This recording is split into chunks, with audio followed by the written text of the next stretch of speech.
We can make a home anywhere we go together. Abu Bakr al-Rabeeah, Homes, a Refugee Story.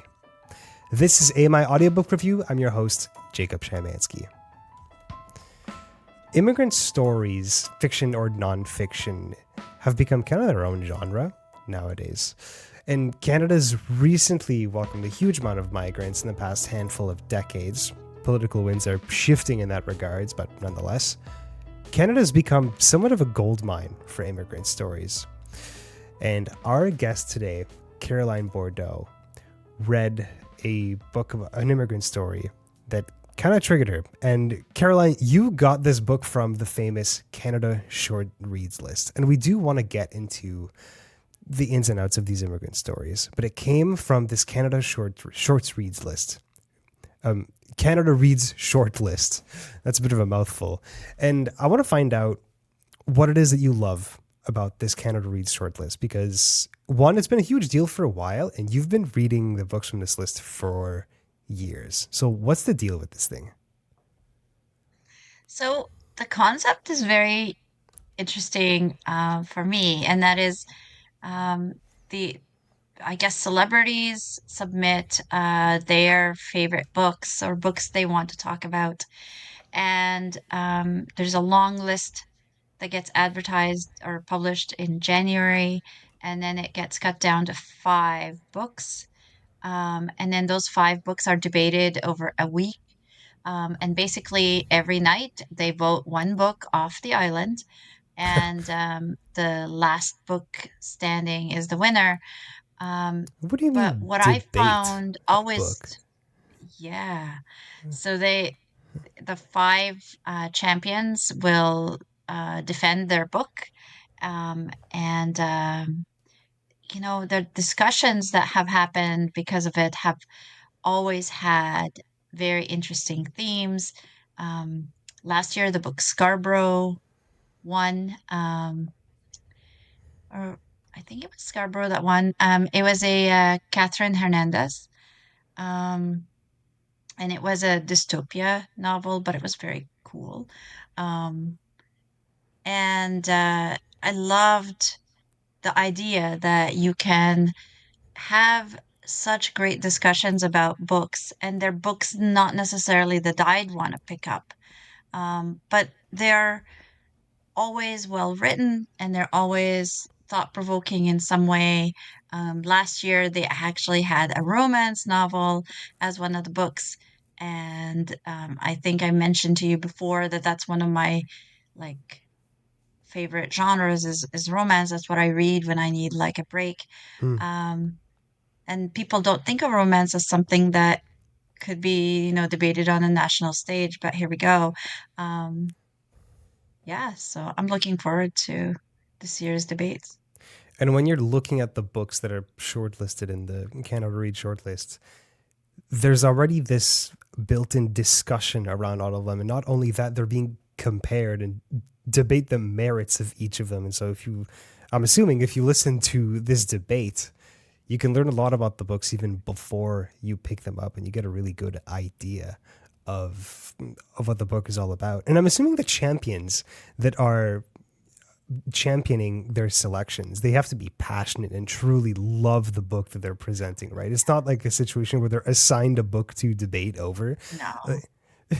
It's kind of interesting. It's like how they find a new pope, right? It's kind of a mysterious process as to how they actually land on the land on the winning It selection, is. right? It is. And I think like the champions and the authors get to know each other, and Oh, cool.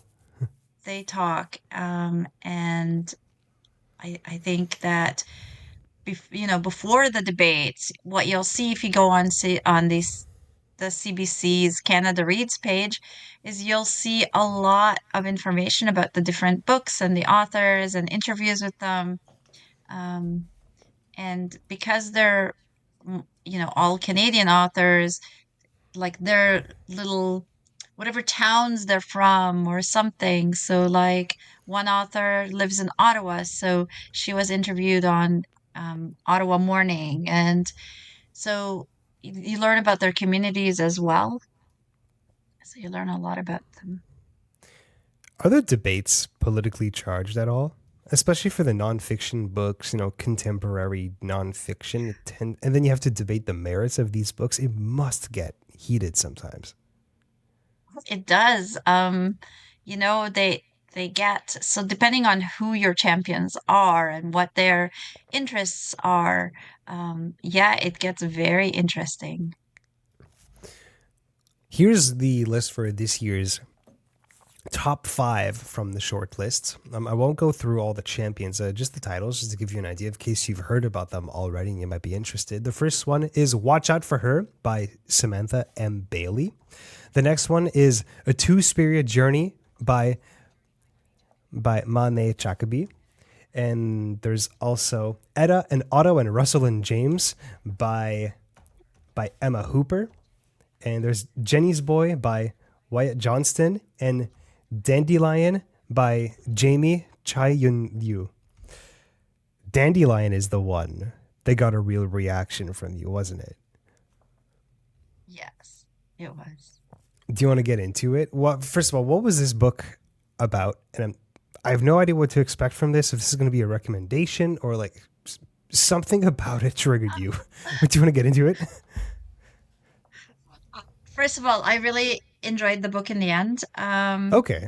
And I've been trying to figure out, how I was going to answer that question because even though I didn't know exactly what you were going to ask, I knew that just mentioning it, like I would have to know some, like figure out what I was going to say. And I want to say this. The author wrote the book to introduce people to the human aspect of people who are stateless. Hmm. The story revolves around a family who were stateless and became Canadians. And what specifically triggered me was the mother in the book, who is a very strong character. And even though she disappears sometime in the novel, um, she still remains through the book. And I found her to be um, a strong figure and an upsetting figure for me because Hmm. to me, she seemed like a very ungrateful um, person who didn't appreciate what we have in Canada. And her negative attitude is really what threw me. And then I was thinking about it and I realized, wow, the reason this is so upsetting for me is because I actually knew people who had that same experience as the mother. So I'll explain a little bit. Please. So the mother um, believed she had citizenship in Malaysia, but it ends up that may not be the case. And I don't want to say much more about that because people want to read it. I want them to hear it for themselves. But she had kept saying everything was better back home. Everything was better back home. So they go on this camping and hiking trip in BC, and the two girls are trying to show her the wildflowers and they're exclaiming over the waterfalls. And she's like, this is nothing. It's all better back home. And this is the attitude about everything. Um, and it triggered That's me because frustrating. I myself am an immigrant. And I have a very deep appreciation for Canada and for what we have. And it's not perfect, but we are lucky. We are, for the time being, safe. And we have all this beauty around us. And to know that people can't stop to appreciate what they have just made me so angry. And I couldn't figure out, how do I get past this? Um, and I have to say, like, I had family members who felt that way. And Really? um, yeah, and even my own father, once in a while, he'd say, like, I want to pack up and let's go. And my reaction was always very well, good luck to you, have fun. I'm not going anywhere. Um,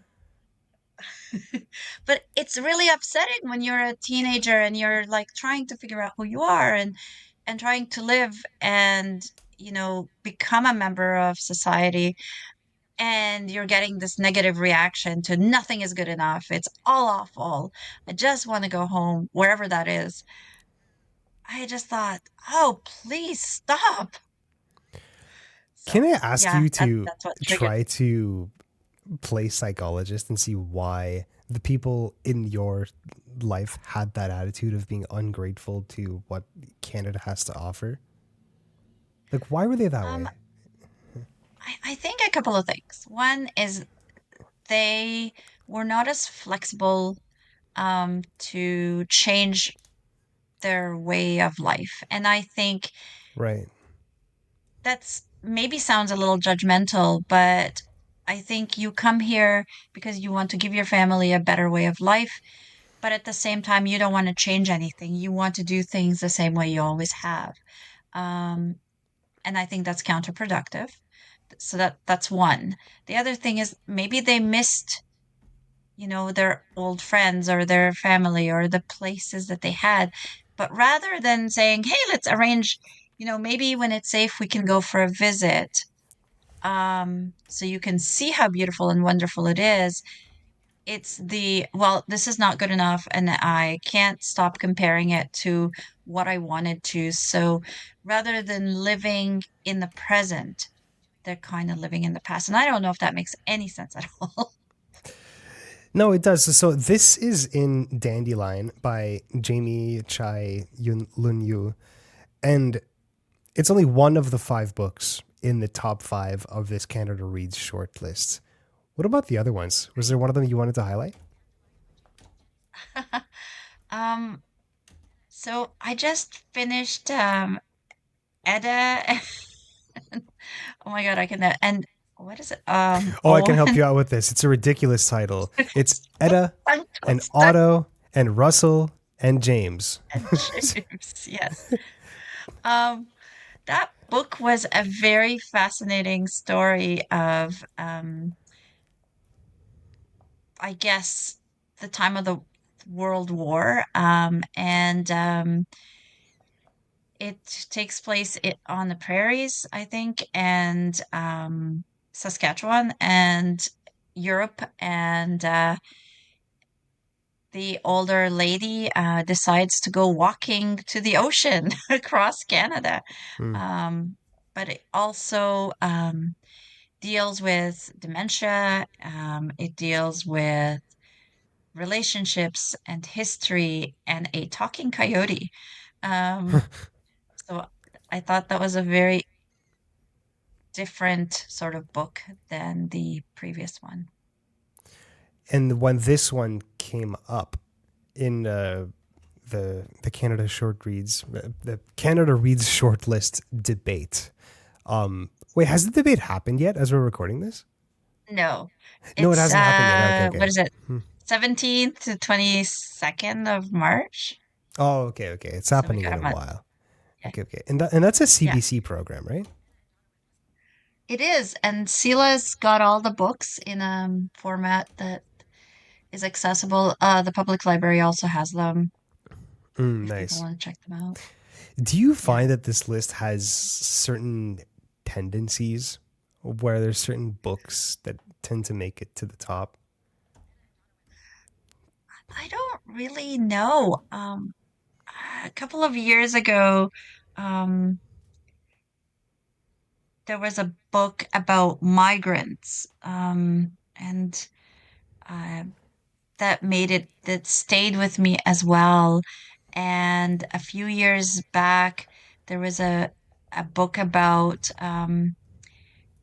prisoners in Tehran that also stayed with me. I think all of the books that end up on this have a message of Hmm. something that is going on or that is important. Impactful. And yeah, it's quite interesting. So, I hope people do read them.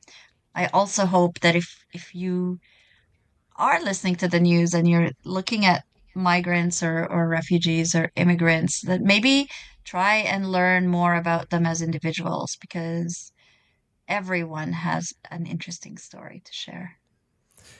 That's a really good point. And that's one of the beautiful things about these immigrant stories is that it points out the human aspect. It's not just numbers of people crossing borders, right? Every individual has a story. I mean, some of them are pretty Mm. remarkable when you consider all the details, right? And just a bit of an aside, the difference between an immigrant and a migrant is small, but it's important. And I It's had to look really this up before this small. conversation. An immigrant is somebody who's moving from one country to another with the intention of doing so permanently. A migrant, on the other hand, is somebody, it's a very vague term. It just means somebody who's moving around. And so, Leaving. yeah, he was leaving. Yeah, exactly. But not necessarily with the intention of leaving No. permanently. That's the difference, right? So if somebody's like in transit, they're migrants, but if they're looking to stay at the other place permanently, they become immigrants. Yeah, and definitely in Canada we have, a huge difference when people come as immigrants versus refugees. It shouldn't Mm, make a difference, but there is because of, are they coming in to set up businesses? Are they right, coming in to seek safety? And it could be a combination of things, but almost every single refugee story I have heard, there has been a huge success story behind them where their kids, they might have been refugees, but now their kids are doctors, or right.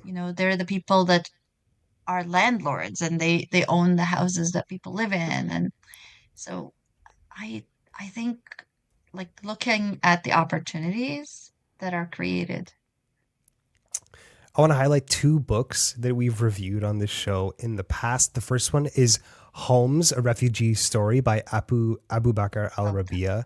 This is a Canadian nonfiction story about a family that moved first from Iran to Syria and then from Syria to Canada.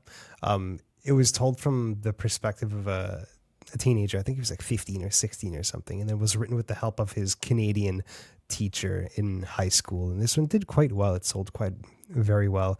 Check out the review Yeah. of that one in case you're interested. The other one we reviewed was Reuniting with Strangers by Jennilee, Love Austria-Bonifacio. that one Yeah, too. right. That was a fun one, eh?